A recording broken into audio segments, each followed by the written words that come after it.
जड़ कर्म चेतन बंधकारु कर्म के अवसान का, कह कर स्वरूप यथार्थ जग का जो किया उपकार है, उसके लिए जिन वाणी माँ को वंदना शत बार है, वंदना शत बार है, वंदना शत बार है।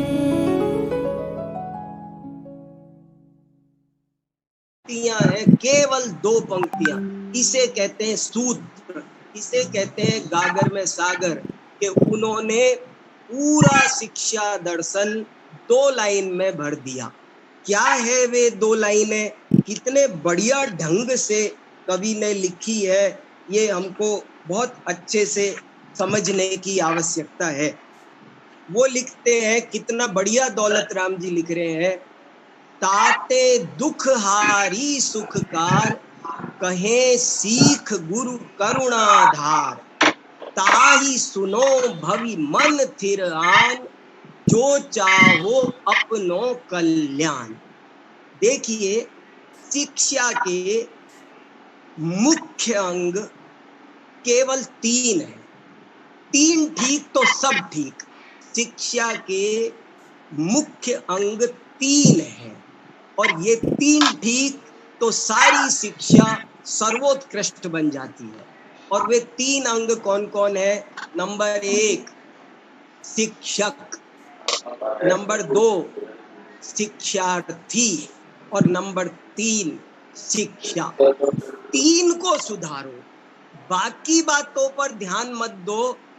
हम बाकी बहुतों पर ध्यान देते हैं, स्कूल कैसा होना चाहिए, टाई लगाना चाहिए, बूट पहनना चाहिए, सूट पहनना चाहिए, इस कलर की ड्रेस पहननी चाहिए, कमरे में क्लासरूम में एसी लगना चाहिए कि नहीं लगना चाहिए, इन बातों पर बहुत ध्यान दिया जा रहा है। जबकि जैन आचार्य कहते हैं, आप सबकी चिंता मत करो, सब अपने आप ठीक हो जाएंगे, आप 3 ठीक करो। 3 ठीक करेंगे, जैसे जड़ ठीक करते हैं तो पत्ते फूल सब ठीक हो जाते हैं, ऐसे ही 3 ठीक चीजें यदि शिक्षा में ठीक कर दी जाए तो सारे देश की शिक्षा व्यवस्था ठीक हो जाएगी। और वे 3 चीजें कौन कौन सी है? नंबर 1 शिक्षक, नंबर 2 शिक्षार्थी, और नंबर 3 शिक्षा। तो तीनों को भी कैसे सूत्र में दौलत राम जी ने रख दिया है, जरा देखो, आप कमाल देखो, आप दांतों तले उंगली दबा लेंगे, इतना सारग्राही वाग्मी कोई हो सकता है तो दौलत राम हो सकते हैं। उन्होंने कहा, देखो, एक ही विशेषण बनाया, गुरु कैसा होना चाहिए, तो एक ही विशेषण है, गुरु करुणाधार। एक अच्छा टीचर, बेस्ट टीचर कौन होता है? आप इस पर 1, 2, 4 घंटे सोचेंगे तब आपको इसका मर्म पता चलेगा। टीचर में एक गुण होना चाहिए, करुणा करुणा करुणा। कोई पूछे मेरे को कि 10 गुण बताओ तो मैं 10 बार बोल दूंगा, करुणा करुणा करुणा करुणा करुणा करुणा करुणा करुणा करुणा करुणा। 10 बार एक ही को बोलूंगा, 100 गुण यही में आएंगे। अंदर करुणा होगी, शिष्य के हित की कामना को करुणा कहते हैं। दिल में जो शिक्षक भीगा हुआ होगा कि मैं इसका कैसे भला कर दूं, मैं इसका कैसे भला कर दूं, ऐसी करुणा से जो बहुत भीगा हुआ होगा वो उत्तम शिक्षक होगा। शिक्षक को आज सब कुछ सिखाया जा रहा है, सारा प्रशिक्षण दिया जा रहा है, सारी ट्रेनिंग दी जा रही है, और जरा जरा सी बाल की खाल निकाली जा रही है, नुक्ताचीनी की जा रही है कि टाई नहीं लगाई, ये नहीं किया, वो नहीं किया, ऐसे नहीं किया, वैसे नहीं किया, लेकिन उसके अंदर शिष्य के कल्याण की गहरी कामना भर देना, दर्द भर देना। मुझे कभी कभी गालिब का एक शेर याद आता है। गालिब का एक शेर है, मिर्जा गालिब से किसी ने पूछा कि आप बहुत अच्छी शायरी लिखते हैं, मुझको भी सिखा दो। तो गालिब ने उत्तर दिया, इश्क को दिल में जगह दे गालिब, इल्म से शायरी नहीं आती। शायरी लिखने के लिए दिल में दर्द होना चाहिए। बाहर की ट्रेनिंग उतना मायने नहीं रखती। जब अंदर में करुणा होती है तो भाषा अपने आप ठीक होती है, सब चीज अपने आप ठीक हो जाएगी। लेकिन दिल भरा होना चाहिए कि मैं येन केन प्रकारेण, ये मेरा शिष्य है, ये मेरे प्राणों से प्यारा है, मैं इसका कैसे भला कर दूं। ऐसी जो करुणा से बहुत भीगा हुआ हो। देखो, एक ही सूत्र कहा, शिक्षक कैसा होना चाहिए। मुझे कोई मतलब नहीं है, मुझे मेरी तनख्वाह से मतलब है, बच्चे भाड़ में जाएं, पढ़े ना पढ़े। जो रात और दिन सोचता हो कि मेरा ये विद्यार्थी कैसे इसका कल्याण हो, वही सच्चा शिक्षक है। फिर देखो, शिक्षा कैसी होनी चाहिए, तो कहते हैं ताते दुख हारी सुख का। शिक्षा का लक्षण क्या, शिक्षा कैसी होनी चाहिए। शिक्षा वो नहीं जो 10 लाख का पैकेज दे, 5 लाख का पैकेज दे, 4 गाड़ियां दिलवा दे। गाड़ी से संबंध नहीं है, जो उसे आनंदित करे, जो उसके सारे दुख और विषाद को दूर करे। शिक्षा की कसौटी मैंने कल कई सूत्र इस संबंध में सुना दिए थे। नहीं विषादो विधेयत्र तद्दिवे दुश्चजम फलम। शिक्षा का फल यही है कि वो हमें प्रसन्न करे, हमें आनंदित करे। दुखों का समुद्र भी हमारे जिंदगी में हमारे ऊपर टूट पड़े तो जो मुस्कुराता रहे वही व्यक्ति शिक्षित है। बाकी कितनी भी डिग्रियां लिया हो, लेकिन यदि वो दुखी होता है तो वो अच्छा शिक्षक, अच्छा शिक्षार्थी, अच्छी शिक्षा नहीं है। शिक्षा का लक्षण है शिक्षा वही होनी चाहिए जो दुख दूर करे और शिक्षार्थी को प्रसन्न बना दे, प्रसन्न चित्त रहे, सदा खिलता रहे, गुलाब के फूल की तरह जो हमेशा खिलता रहे, वही शिक्षा है। और शिष्य कैसा होना चाहिए, तो वो भी 2 लाइन में तीनों बातें बता दी। शिक्षा भी बता दी, शिक्षक भी बता दी और शिक्षार्थी भी बता दी। शिक्षार्थी कैसा होना चाहिए, तो कहते हैं कि उसमें 3 गुण बताए, शिक्षार्थी में 3 गुण बताए। नंबर 1, जो अपना कल्याण चाहता हो।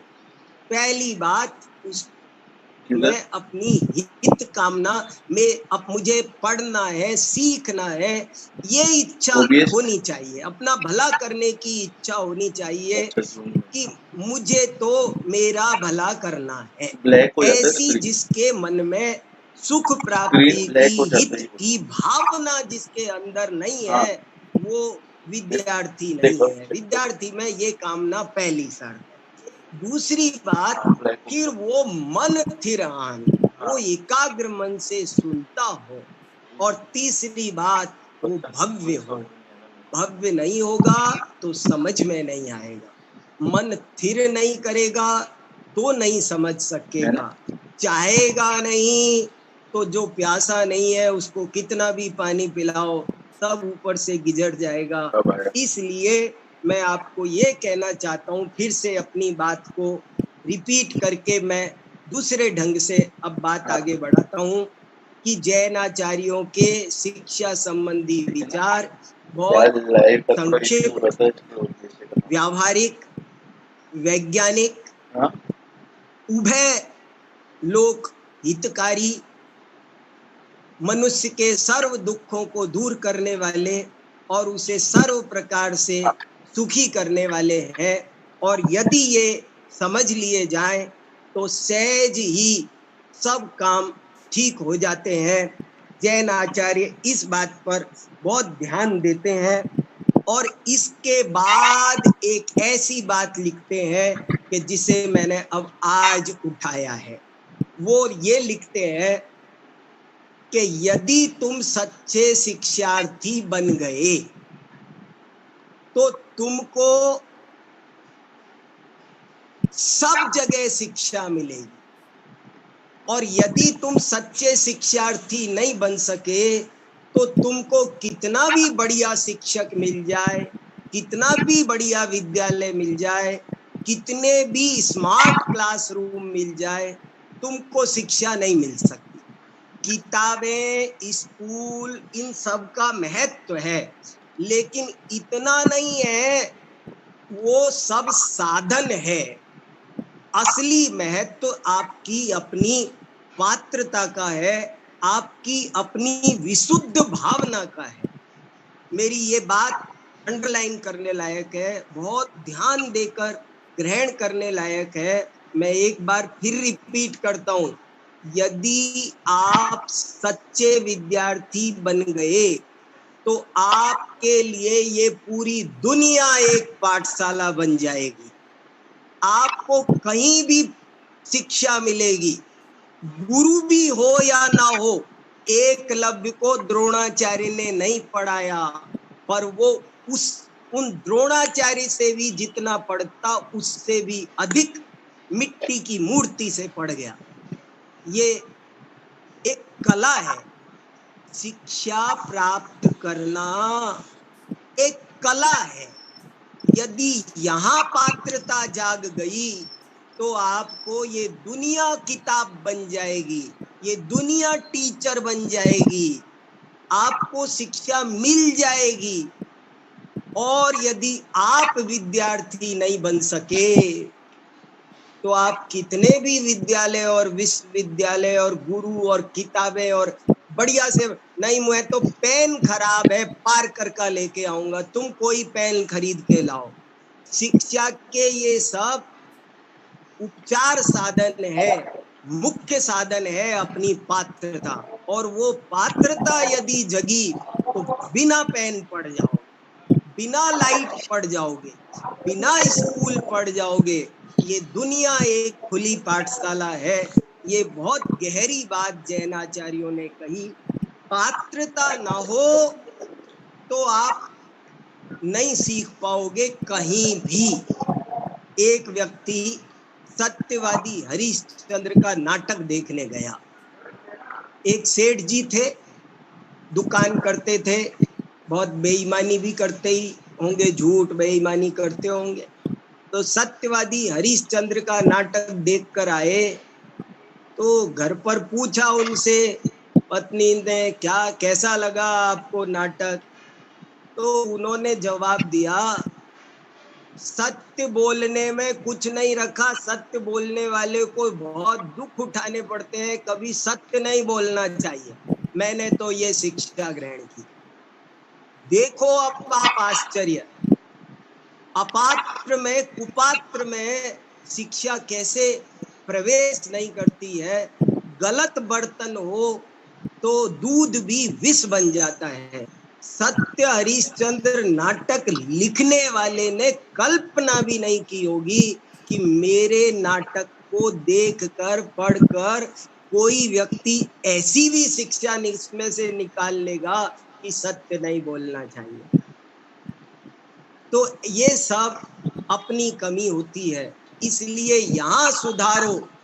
हमारे चेहरे पर दाग है और हम शीशा रगड़े जा रहे हैं तो दाग नहीं मिटेगा। हमें अपना चेहरा ठीक करना है, तब सब बात ठीक हो जाएगी। तो ये दुनिया कैसे खुली पाठशाला है, इसके मैं अब आपको कुछ बड़े ही शिक्षाप्रद, बहुत महत्वपूर्ण, बड़े रोचक दृष्टांत सुनाता हूँ।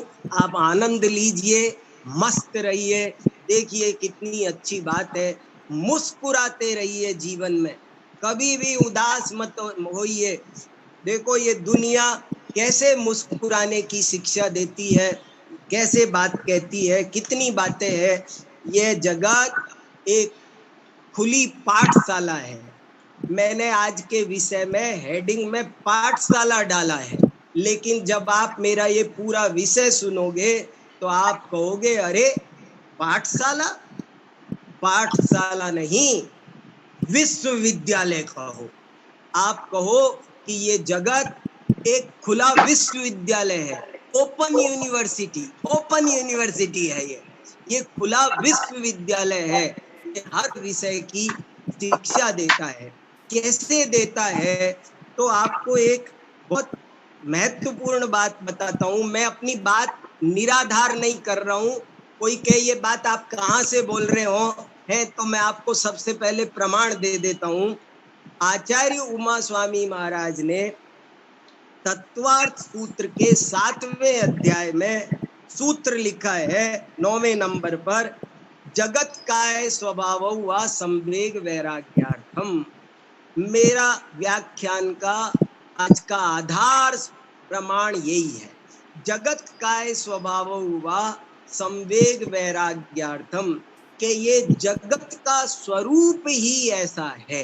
जगत का कण कण, देखो जगत का कण कण, कण कण समझे आप, यदि एक रास्ते में से रेत का कण अपनी हथेली में रख कर देखो, उससे बात करो, तो वो रेत का कण क्या बोलेगा पता है? वो रेत का कण कहेगा कि मेरे अंदर इतना ज्ञान भरा है जितना कलकत्ता की नेशनल लाइब्रेरी में भी नहीं होगा।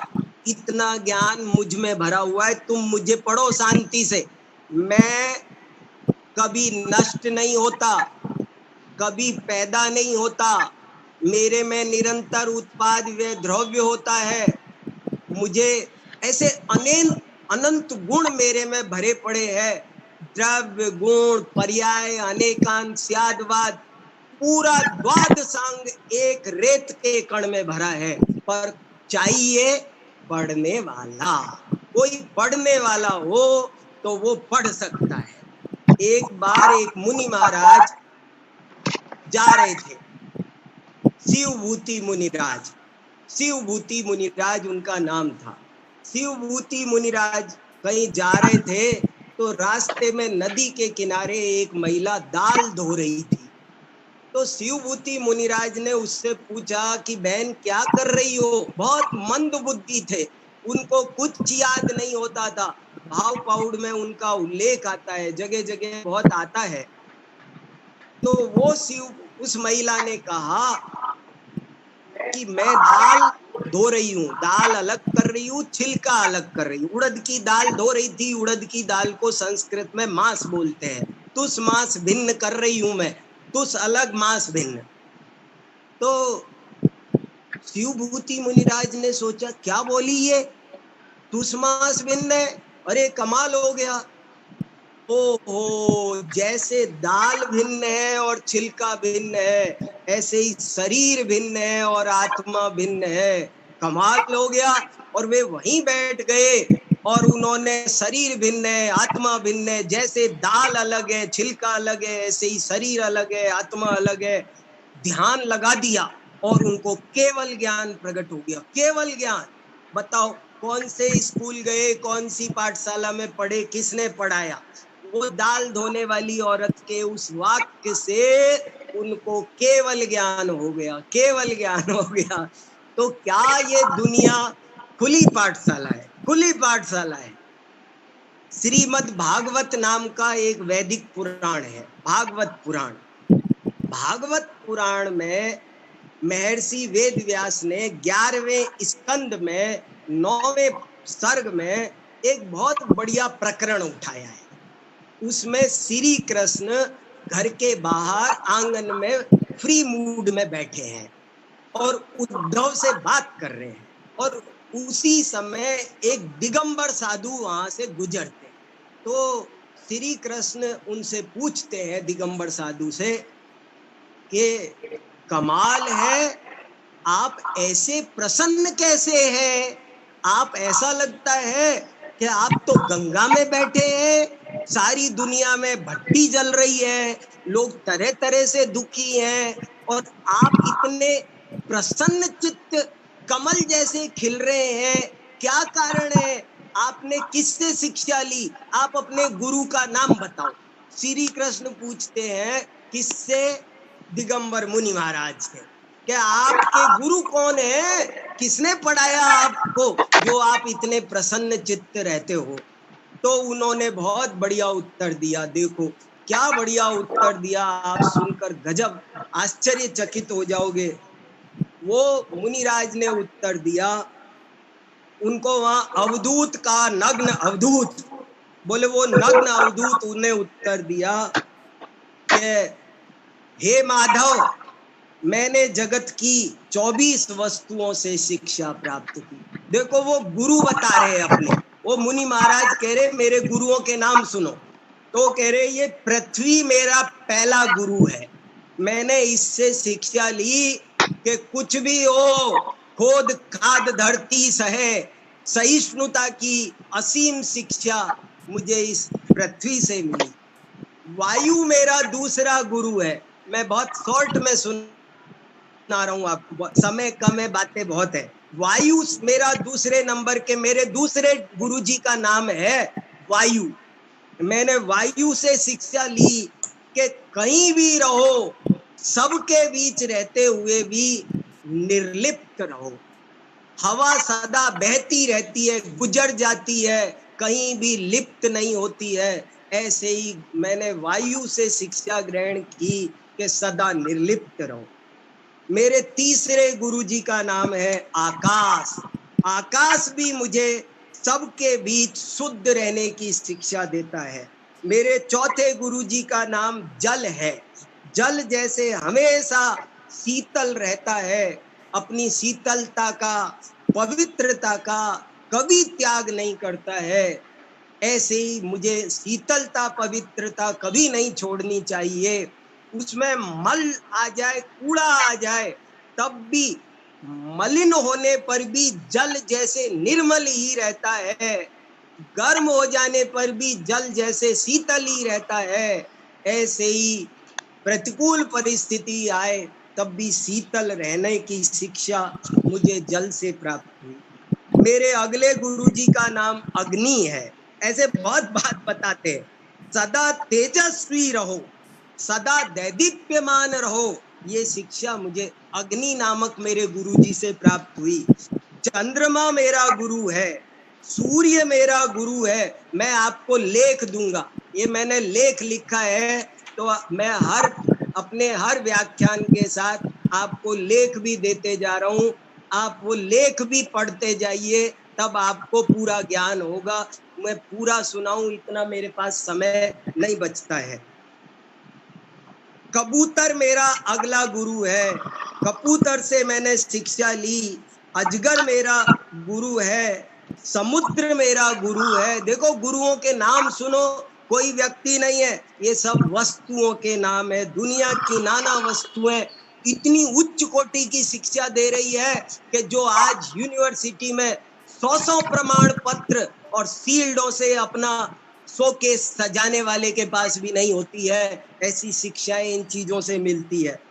पतंग मेरा गुरु है, मधुमक्खी मेरा गुरु है।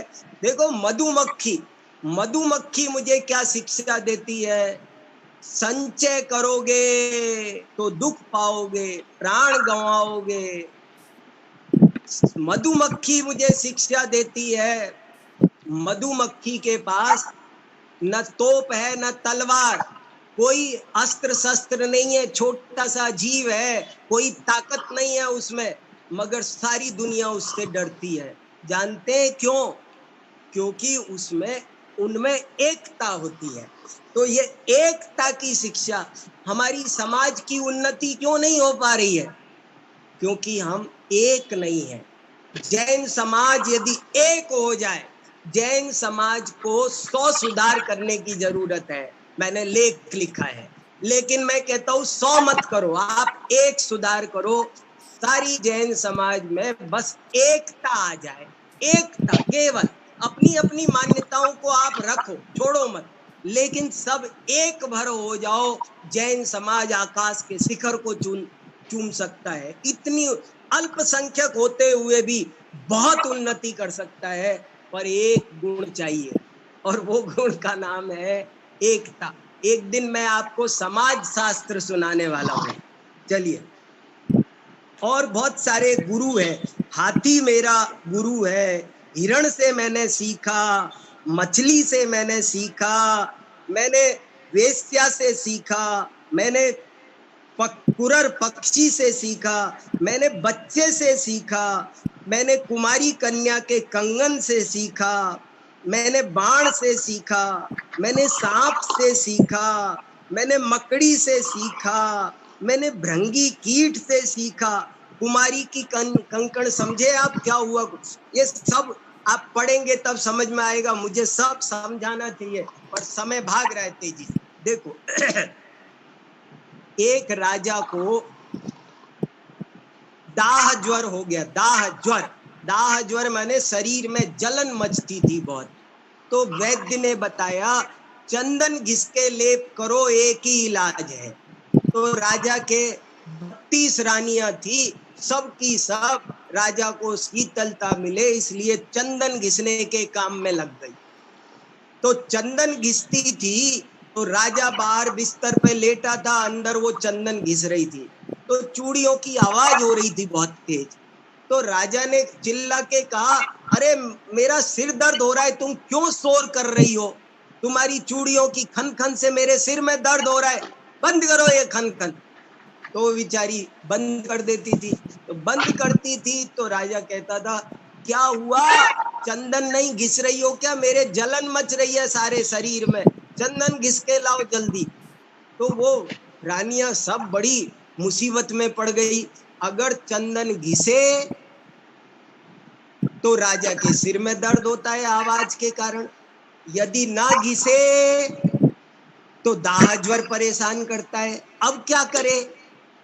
लेकिन उन्होंने बड़ी बुद्धिमत्ता से काम लिया कि चूड़ियां पूरी नहीं उतारी, क्योंकि सुहाग का प्रतीक है, पूरी चूड़ियां नहीं उतार सकती। तो उन्होंने एक एक चूड़ी अपने हाथ में पहनी, बाकी सारी चूड़ियां उतार दी। एक चूड़ियां रखकर चंदन घिसना शुरू किया। तो चंदन तो घिसा जा रहा था लेकिन आवाज आना बंद हो गई। राजा ने कहा, क्या हुआ, चंदन नहीं घिस रही हो क्या? तो रानियों ने उत्तर दिया, अब हमको युक्ति समझ में आ गई है, हम चंदन भी घिस रही है और आवाज भी नहीं हो रही है। बोले वो कैसे हुआ? बोले वो ऐसे हुआ कि हमने सारी चूड़ियां बाकी की उतार दी, एक चूड़ी सुहाग की प्रतीक रखी है, इसलिए आवाज नहीं हो रही है, एक चूड़ी आवाज नहीं करती है। तो राजा को ये बात क्लिक कर गई, बस अब उसके दिल में ये बात लग गई। क्या क्या बोला? जहां एक में शोर नहीं होता, एक है एकाकी सुखी, एक दो है, समय सार में लिखा है, दो में विसंवाद होता है और एकत्व में विसंवाद नहीं होता। ये बात राजा को समझ में आ गई और राजा मुनि बन गया, साधु बन गया, वैराग्य हो गया। ऐसे ऐसे देखो, एक घटना, यहाँ अपने परिणाम विशुद्ध करो, अपने अंदर पात्रता पैदा करो, तो ये सारी दुनिया खुला विश्वविद्यालय, अरे विश्वविद्यालय से भी बढ़िया है। और सुनो आप मेरी बात, देखो स्कूल कहो, पाठशाला कहो, विश्वविद्यालय कहो, वो उसमें भी 100 तरह के रेस्ट्रिक्शंस होते हैं, प्रतिबंध होते हैं।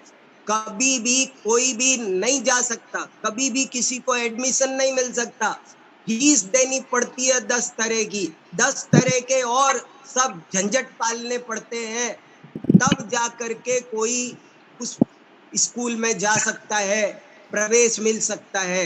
लेकिन ये खुला विश्वविद्यालय है, इसमें आप सुबह पढ़ो, शाम पढ़ो, रात को पढ़ो, संध्या पढ़ो, बिना फीस पढ़ो।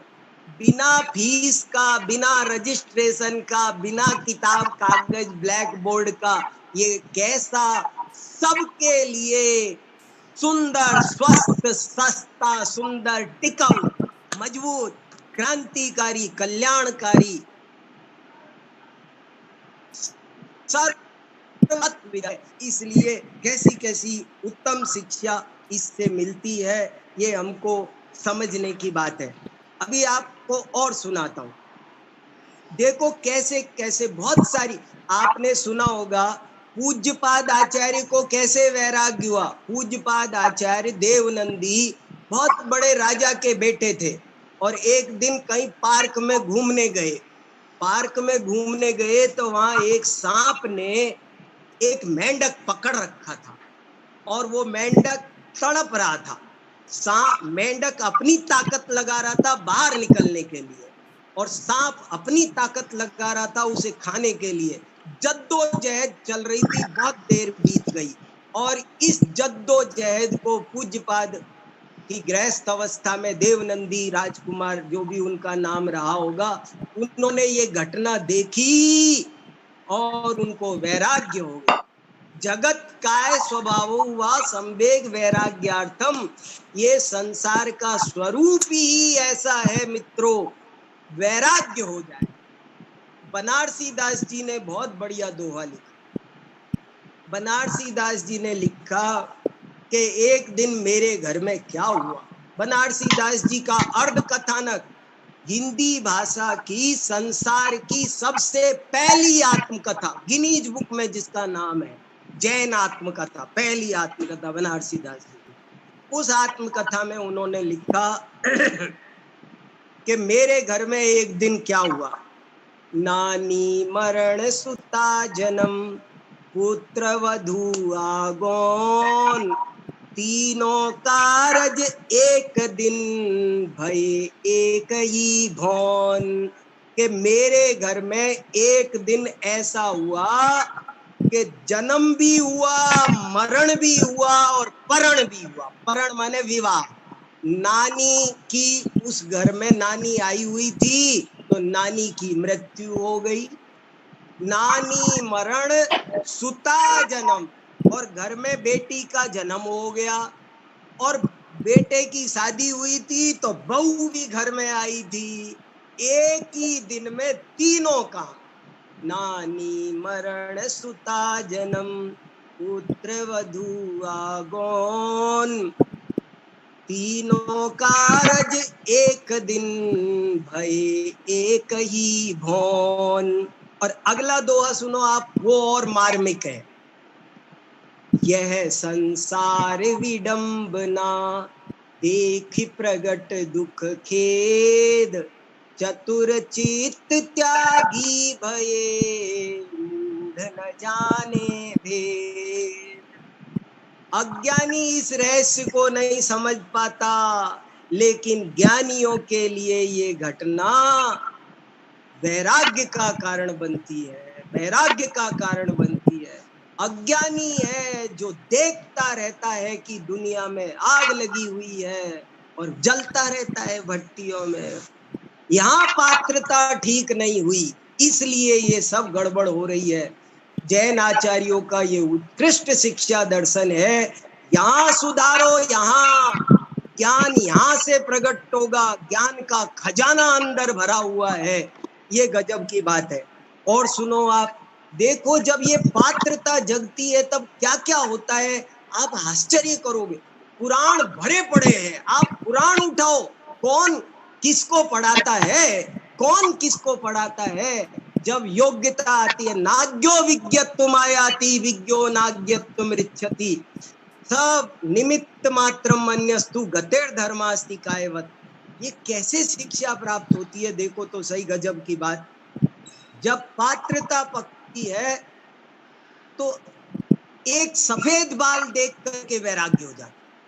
एक बादल टूट रहा था, वज्रनाभी चक्रवर्ती समुद्र अपने राजमहल के ऊपर बैठे थे और उन्होंने देखा कि एक बादल बहुत सुंदर आकार में मंदिर जैसा, चैत्यालय जैसा आकार बना हुआ है और उन्होंने सोचा मैं भी मंदिर बनवाता हूँ, कागज पेन लेकर के नक्शे को उतारने लगे।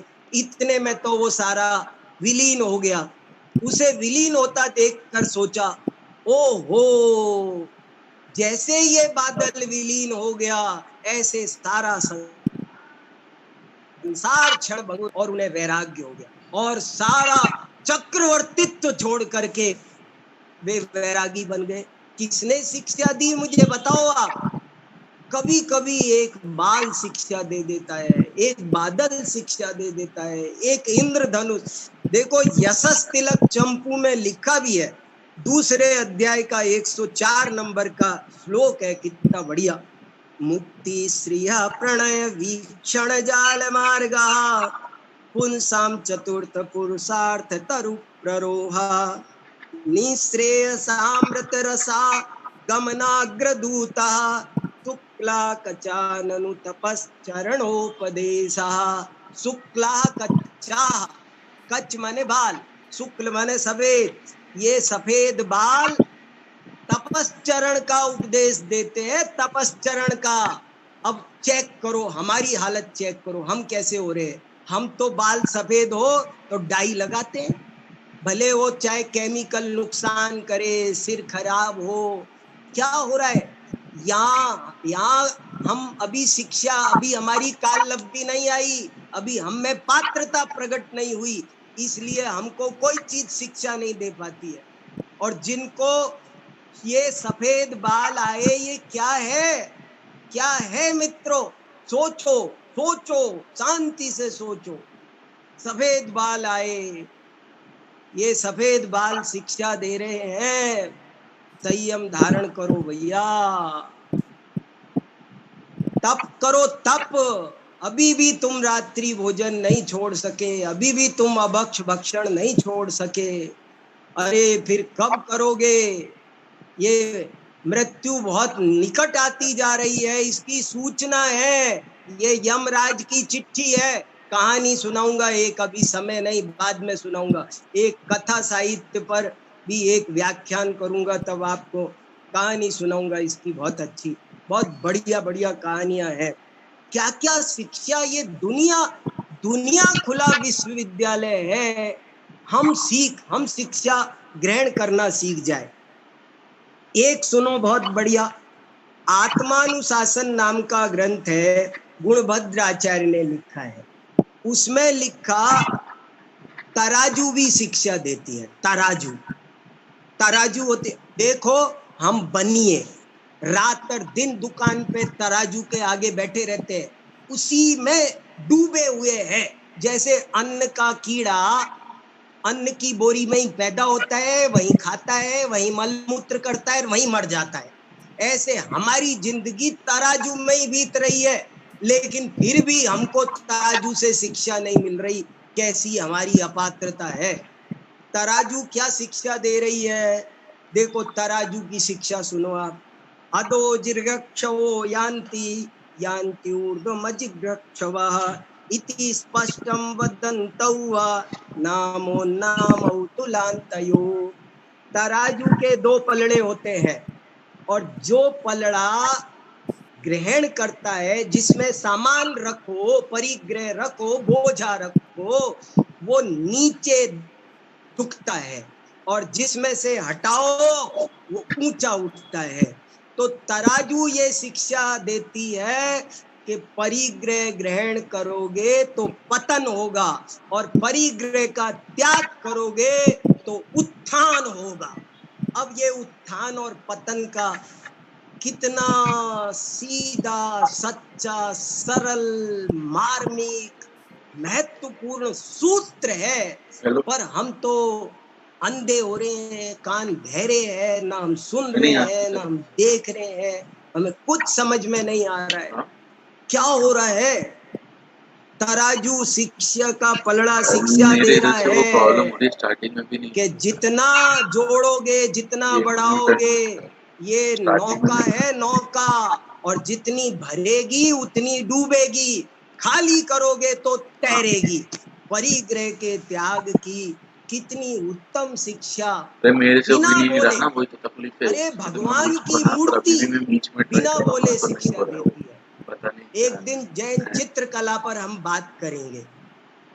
हजार शब्द मैं वो कोशिश बात करना नहीं तो अभी कह सकते बीच में मैं ट्राई जो कर रहा एक हूँ चित्र कह सकता म्यूट है। करने की, पर हो ही नहीं रहा वो। एक भगवान छवि वीतरागी नग्न मुद्रा, नहीं वो तो मुद्रा आपको ऐसी तो है मैंने चांस कि नहीं उसको दिया था, देख तो आपको कर होस्ट जीव नहीं को इसलिए नहीं सारा हो पा रहा मोक्ष था। मार्ग समझ में आ जाता। मैं तो होस्ट राजा यशोधर राजा श्रेणिक को यशोधर मुनिराज को देखने मैं ट्राई मात्र करता से हूँ, पर बाई चांस से बस नहीं उपदेश हुआ। तो बाद में कुछ मिला, देखने मात्र से कुछ अपने आप सम्यक्त बन की जाता है। प्राप्ति हो गई। कैसे हुई? गौतम स्वामी को मानस स्तंभ को देखने मात्र से सम्यक्त अच्छा, की किसी को बोलने प्राप्ति नहीं हो ऐसा। गई।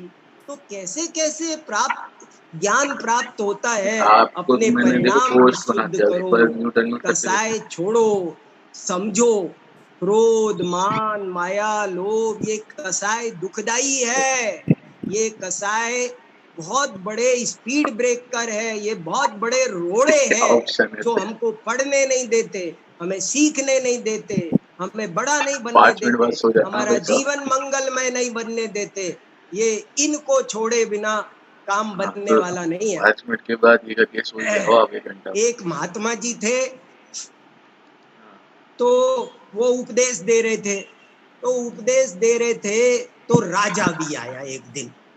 तो राजा पर भी हो नहीं रहा महात्मा ना, जी ने तकलीफ कोई तो हो नहीं विशेष रही, क्या ध्यान नहीं करूँ दिया, तो हो सबकी ही नहीं तरह रहा। समान म्यूट भाव से रखा, लेकिन राजा को अहंकार था। करो। तो राजा कहने लगा, महात्मा जी आप जानते हो मैं कौन हूं? मैं यहाँ का राजा हूं, मुझे स्पेशल करो। उपदेश दो। तो महात्मा जी समझ गए सारी बात, अच्छा क्या होता है इसका स्पेशल उपदेश। तो महात्मा जी ने कहा कि ठीक है राजन, हम आपको स्पेशल उपदेश देंगे और कल है ना आपके राजमहल में आकर ही देंगे। आपके राजमहल में आएंगे, वहीं आपको स्पेशल उपदेश देंगे। और सुनो, कल हम है ना मेरा तो सब अपना कुछ आहार भी करेक्ट आपके ही यहाँ ग्रहण करेंगे जो कुछ मिलेगा। तो राजा अब खुश हुआ कि चलो मुझे कुछ स्पेशल अटेंशन मिला। राजा अब प्रसन्न हुआ, घर गया और तैयारी की, महाराज के महात्मा जी के 2 मिनट आहार आप बोल की, दो ना, तो फिर और देखता हूँ मैं, अगर उनकी होता तो तैयारी मेरा हो की। जाएगा तो तो मैं बोल ही तैयारी दूंगा, करके नहीं वो हुआ तो बात। महात्मा जी के आहार की तैयारी की।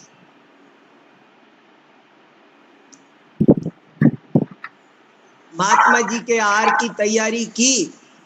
महात्मा जी आए तो उन्होंने अपना कटोरा आगे कर दिया, राजा ने खीर बनाई थी। तो वो खीर जब वो डालना चाहता था राजा, तब महात्मा जी के कटोरे में कंकड़ थे। तो राजा बोला कि आपके कटोरे में तो कचरा है, मैं कैसे खीर परोसूं, मेरी खीर खराब हो जाएगी।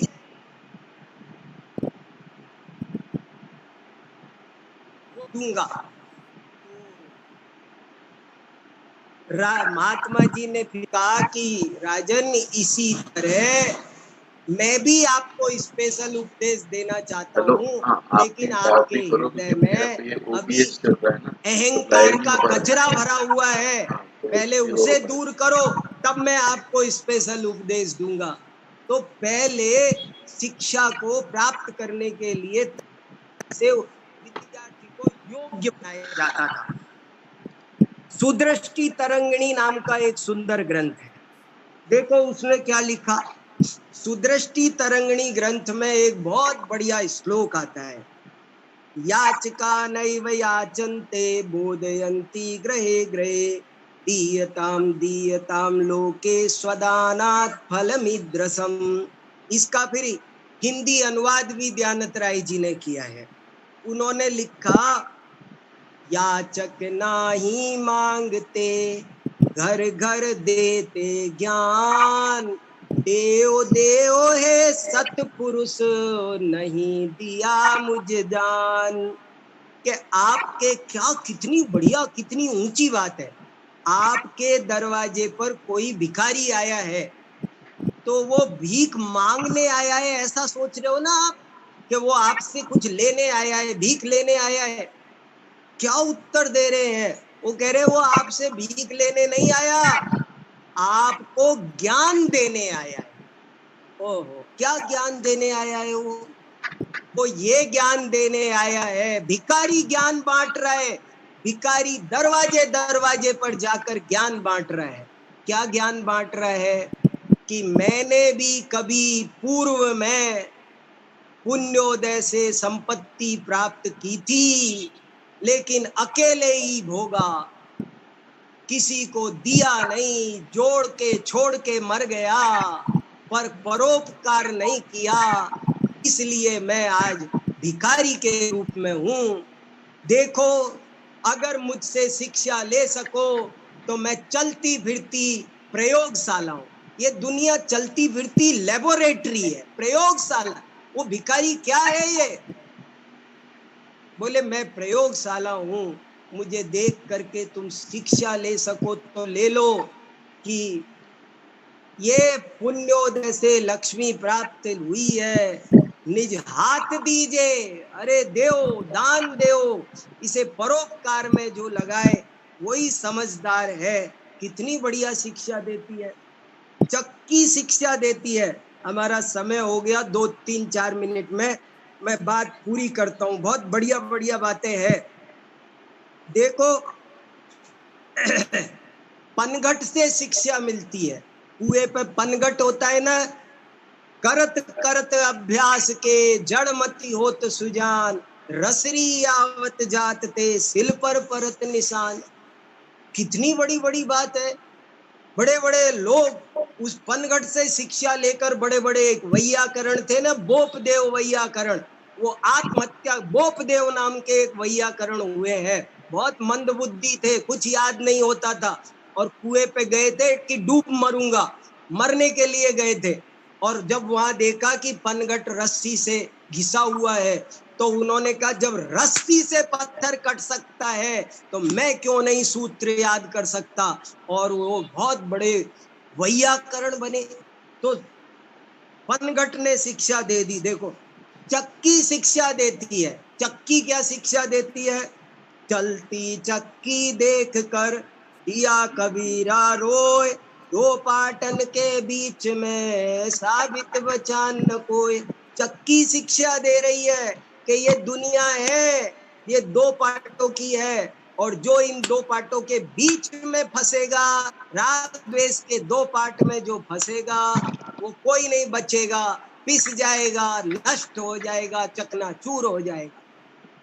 और देखो कमाल की बात कि डबल शिक्षा मिलती है। एक एक चीज से सैकड़ों शिक्षा, स्यादवाद, परस्पर विरोधी शिक्षा भी मिलती है। चक्की ये भी शिक्षा देती है कि दो पाटों के बीच आओगे तो नहीं बचोगे। लेकिन एक दूसरा भी दोहा प्रसिद्ध है, वो ये है, ध्रुव कीली के पास रहे वे दाने नहीं पिस पाते हैं, छिन्न भिन्न पिसते हैं वे जो कीली से हट जाते हैं। चक्की में बीच में एक कीली होती है, जो दाना उस कीली का आश्रय ग्रहण कर लेता है वो ध्रुव होती है, उसका आश्रय ग्रहण कर लेता है वो नहीं पिसता है। ऐसे ही जो अपने त्रिकाली ध्रुव आत्म स्वभाव का आश्रय ग्रहण कर लेते हैं वो कभी नहीं पिसते हैं, और जो राग द्वेष के पाठ में फंसते हैं वो पिस जाते हैं। ये शिक्षा कौन दे रहा है? चक्की शिक्षा दे रही है। देखो तो सही, तोता शिक्षा देता है, कबूतर शिक्षा देता है। तोता क्या शिक्षा देता है? एक बहुत बढ़िया भजन है पूरा का पूरा, तोते के भाव जैसे कभी तिर ही जाएंगे, कबूतर के भाव जैसे कभी तिर ना पाएंगे। जो कबूतर के भाव वाले होते हैं वे कभी नहीं तिरेंगे, और तोते के भाव वाले कभी ना कभी जरूर तिर जाएंगे। क्या फर्क होता है दोनों में? कि जो तोता होता है उसे आप सोने के पिंजरे में रखो, अनार के दाने खिलाओ, प्यार से दिन भर मिट्टू मिट्टू बोलो, खूब सेवा करो, लेकिन जरा सा कभी भूल से ही सही पिंजरे का दरवाजा एक सेकंड खुला छोड़ दो, वो उड़ जाएगा, कभी आपके पास नहीं आएगा, भूल जाएगा, निकल जाएगा आपको छोड़ छाड़ के। आपने उससे मोह किया, आप रोते रहेंगे, मगर वो आपको याद नहीं करेगा। और कबूतर को पालने की जरूरत नहीं है। आप एक दिन अपने बालकनी में बाहर दाना डालो, वो रोज आकर के आपके पास भगाओ, जो उड़ाओ तब भी नहीं उड़ेगा। आसक्ति कबूतर के भाव है और अनासक्ति ये तोते के भाव है। हम घर में रहें पर घर हमारे अंदर नहीं रहना चाहिए। हम दुकान पर रहें पर दुकान हमारे अंदर नहीं रहना चाहिए। ये कमल शिक्षा देता है। जल में कमल की तरह रहो, ये शिक्षा देता है। गधा भी शिक्षा देता है, वो भी इसमें लिखा है। अभी कितनी बड़ी बड़ी बातें हैं, क्या क्या बातें हैं, मैं कितनी सारी बातें आपको बताऊंगा, पर मैं यही कहना चाहता हूँ, समय हमारा हो गया है। मैं अंत में फिर वही अपनी प्रतिज्ञा को फिर से स्थापित करता हूँ कि यदि हमारे अंदर पात्रता प्रकट हो जाए तो ये जगत एक खुली पाठशाला है। पाठशाला ही नहीं, एक खुला विश्वविद्यालय है। और विश्वविद्यालय ही नहीं, एक अनौपचारिक विश्वविद्यालय है जो 24 घंटे सदा सबके लिए बिना किसी भेदभाव के, ये इसको प्रवेश नहीं मिलेगा, उसको ये जाति वाले ये है वो है, कोई तरह का नहीं। ऐसा परम गुरु के समान ये जगत एक खुला विश्वविद्यालय बना हुआ है। हम हमारे जीवन को पवित्र करें, कसायों को छोड़ें, विशुद्ध भाव अपने अंदर बनाएं, तो हम बहुत शिक्षा प्राप्त कर सकते हैं। जैनाचार्यों के शिक्षा दर्शन का यही सारांश है। और मैं इसी के साथ अपनी आज की बात को यहीं पूरा करता हूँ। कल फिर एक दूसरे विषय के साथ आप सबके बीच उपस्थित होऊंगा। तब तक के लिए जय जिनेन्द्र।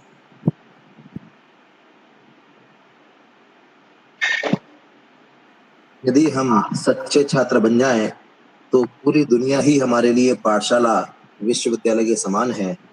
अर्थात हमें हर कहीं सीखने के अवसर हैं, आत्म कल्याण के लिए भी और लौकिक जीवन में भी। हम अगर समता प्राप्त करना चाहते हैं तो पग पग पर हमको शिक्षा मिल सकती है प्रकृति इत्यादि के द्वारा। ऐसे प्रेरक बात भाई साहब ने बताई है। और प्रतिदिन यही क्रम व्याख्यानों का रहेगा, शाम को 4 से 5 बजे तक। अभी जिनवाणी स्तुति।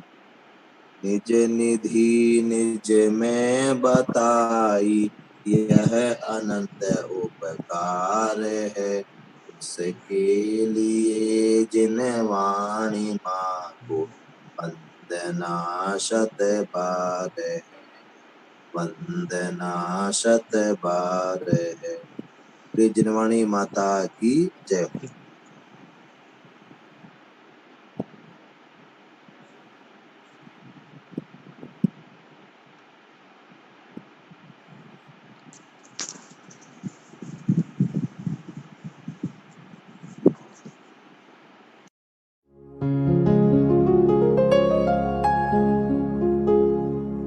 निज निधि निज में बताए, यह अनंत उपकार है, उसके लिए जिनवाणी माँ को वंदना शत बार है, वंदना शत बार है, वंदना शत बार है।